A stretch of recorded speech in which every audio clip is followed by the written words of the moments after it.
High level बैठक ली है, क्या क्या सर निर्देश? आज मेरा यहीं हरियाणा में अम्बाला लोकसभा और कुरुक्षेत्र लोकसभा का कार्यक्रम था यमुनानगर में। उसको करने के बाद क्योंकि हमारी बहुत महत्वपूर्ण यात्रा चारधाम यात्रा चल रही है, उस यात्रा की समीक्षा आज की है मैंने। सभी उच्चाधिकारी भी थे और साथ में जिलों के अधिकारी भी, सभी प्रमुख अधिकारी जुड़े हुए थे। क्योंकि पिछले दिनों से यात्रा जब से चली है, यात्रा में आने वाली लोगों की संख्या अत्यधिक हो गई है और गत वर्ष की तुलना में लगभग दुगनी संख्या इस बार आ गई है। इसलिए मैंने पहले भी यात्रा शुरू होने से पहले भी लोगों से अनुरोध किया था, श्रद्धालुओं से और तीर्थयात्रियों से, कि अपना रजिस्ट्रेशन करवा के ही यात्रा में आएँ, क्योंकि हम भी चाहते हैं कि ये हमारे लिए बड़े सौभाग्य की बात है। चारधाम यात्रा हमारे राज्य की आर्थिकी का भी बहुत बड़ा आधार है, यहाँ के लोगों का रोजगार उससे चलता है।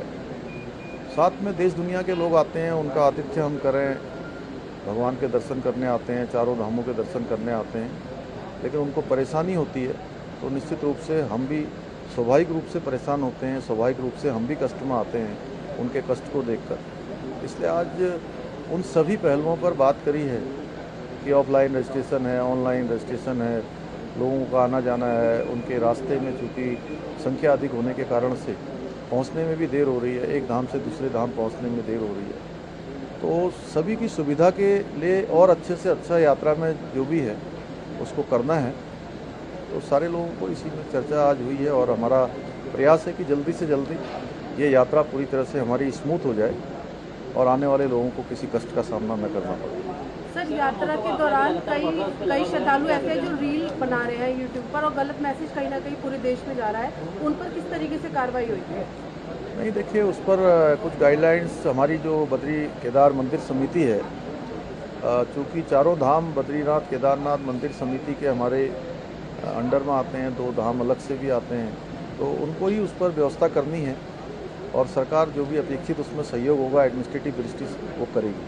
सर, वीआईपी दर्शन भी खत्म किए गए हैं ताकि लोगों को दिक्कत ना हो, और भी कोई और निर्देश भी आपने दिए हैं कि और व्यवस्थित हो पाए? पिछले दिनों चूँकि एक 15 दिन का एक हम लोगों ने निवेदन किया था अन्य राज्यों से भी सबसे, कि चूँकि शुरू के दिनों में अत्यधिक संख्या होने के कारण से जो इस प्रकार के अतिथि आते हैं, तो उसके कारण से यात्रा में कोई व्यवधान न हो, सामान्य जो तीर्थयात्री हैं, श्रद्धालु, उनको परेशानी न हो।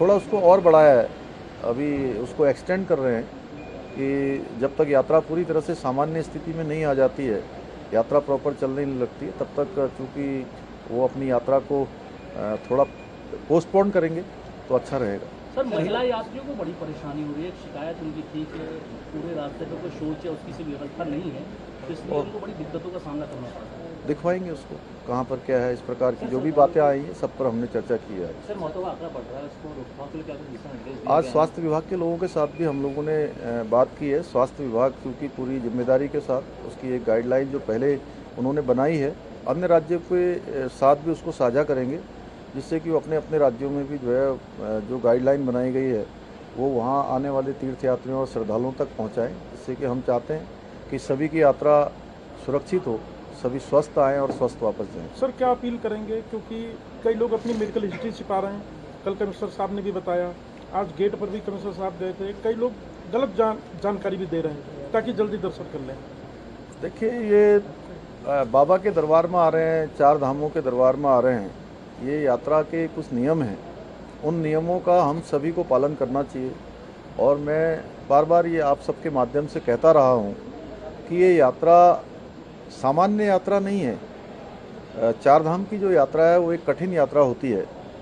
यमुनोत्री में पैदल यात्रा है, केदारनाथ में पैदल यात्रा है, बर्फबारी भी होती है, मौसम अत्यधिक ठंडा हो जाता है, ऑक्सीजन की भी कमी हो जाती है। इसलिए प्रॉपर अपना चेकअप करवाने के बाद हेल्थ का जो पूरा एक रूल है, उस रूल को फॉलो करना चाहिए, नियम को फॉलो करना चाहिए, तभी वो यात्रा प्रारंभ करें। ये मैं सभी से कहना चाहता हूँ, जिससे कि हमको भी अच्छा नहीं लगता कोई आकर देवभूमि में किसी को परेशानी हो। सर एक सवाल ये है कि जो यात्री 50 वर्ष उम्र के ज़्यादा हैं उनको मेडिकल की काफ़ी प्रॉब्लम है, तो उनको स्क्रीनिंग में मना किया जा रहा है कि आप यात्रा ना करें, लेकिन वो फिर भी जिद करके जा रहे हैं और फिर आगे जाकर के उनकी डेथ हो जा रही है। तो क्या ऐसा क्राइटेरिया आज इस प्रकार के जो भी हेल्थ से संबंधित इशू हैं उस पर हेल्थ डिपार्टमेंट अलग से अपना एडवाइजरी जो जारी की है उसको फिर से एक रूप में और दोबारा से करेंगे। सर पर्यटन विभाग के सचिव ना तो किसी पीसी में दिखाई दे रहे हैं, ना उनका कोई दिखाई दे रहा है। अब मैं आ गया हूँ, सब लोग हैं, मैं हूँ। Thank you.